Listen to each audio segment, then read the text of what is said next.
Պաշտպանության նախարար Սուրեն Պապիկյանը նախօրեին հայտարարել է, որ զինծառայությունը 1.5 տարի դարձնելու նախաձեռնությունն ունի մեկ նպատակ՝ Հայաստանի բանակը օր առաջ դարձնել պրոֆեսիոնալ։ Ինձ համար, հանուն հանրապետության կուսակցության համար հարցը հետևյալն է. ինչպես անել, որ այս փոփոխությունը որևէ կերպ չթուլացնի Հայաստանի պաշտպանունակությունը, հակառակը աշխատի ի նպաստ Հայաստանի անվտանգության։ Ֆինլանդիան 5 միլիոնանոց բնակչություն ունի, 8-ամսյա պարտադիր ծառայությունը համադրում է հսկայական պահեստազորի հետ, մարդիկ պարբերաբար անցնում են հավաքներ եւ վերապատրաստում, բանակն էլ խարսխված է տեխնոլոգիայի եւ շտաբ մոբիլիզացիայի համակարգի վրա։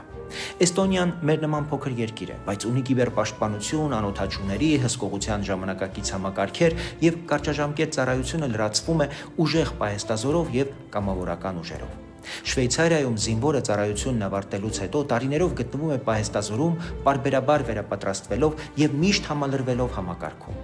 Հայաստանն էլ պետք է շարժվի այս ուղով։ Եթե 1.5 տարվա ծառայությունը քայլ է դեպի պրոֆեսիոնալ բանակ, ապա դրա հետ զուգահեռ պետք է արվեն 3 կարևոր բան։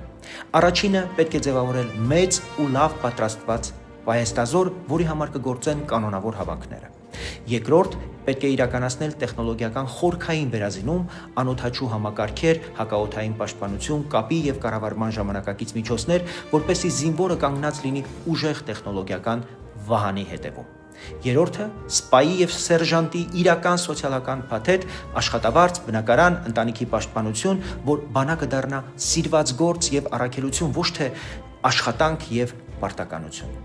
Ոչ մի թղթի վրա ձեռք բերված խաղաղություն չի կարող մեզ իրական խաղաղություն ապահովել, եթե դրա հետևում ուժեղ բանակ չկա։ Խաղաղությունը թանկ է եւ մենք պետք է պատրաստ լինենք վճարել այդ գինը ոչ թե մեր զավակների կյանքով, այլ պետական խելացի ներդրումներով, զինվորի, բանակի, սարքավորումների, տեխնոլոգիաների, պահեստազորի վրա։ Եթե այս փոփոխությունը իսկապես դրան է ծառայում, ապա հարցը այլևս այն ընդունել կամ չընդունելը չէ, այլ հետևողականորեն պարտադրել, որ այս ուղին տարվի միջև վերջ եւ վերածվի իրական ուժեղացված բանակի եւ պաշտպանված Հայաստանի Հանրապետության։